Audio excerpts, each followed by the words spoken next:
নমস্কার বন্ধুরা, কেমন আছেন আপনারা? আশা করছি সবাই ভালো আছেন, সুস্থ আছেন। আজকে সকালে জলখাবারে আমি বানাচ্ছি আলুর পরোটা। তার জন্য সকালে উঠেই আমি প্রেসার কুকারে কটা আলু সিদ্ধ বসিয়ে দিয়েছিলাম। এই সারা শীত জুড়ে কিন্তু আমি অনেক রকমের পরোটা বানিয়েছি, যেরকম ফুলকপির পরোটা, মূলোর পরোটা, মেথি শাকের পরোটা, ছাতু দিয়ে পরোটা, অনেক কিছু। তো আপনাদের কোন পরোটাটা সবথেকে বেশি খেতে ভালো লাগে কিন্তু আমাকে অবশ্যই কমেন্ট বক্সে জানাবেন। আমার কিন্তু পরোটা, আলুর পরোটা আর ফুলকপির পরোটা বেশি ভালো লাগে।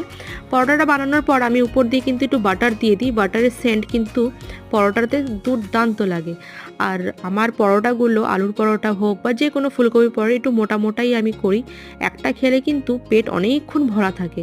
তো ওই পুরটাও একটু বেশি করে দিতে হয় পরোটার মধ্যে। অল্প পুর দিলে কিন্তু ভালো লাগে না। আমি পরোটার লেচি যেরকম বড় বড় দিই, পুরটাও কিন্তু ভরে ভরে দিই। তো এই আলুর পরোটাটা ভালো করে সেঁকে নিয়ে আমি এটা টক দই দিয়ে সার্ভ করছি। ঠান্ডা ঠান্ডা টক দই ফ্রিজ থেকে বার করে, আর গরম গরম পরোটা খুব ভালো লাগে খেতে।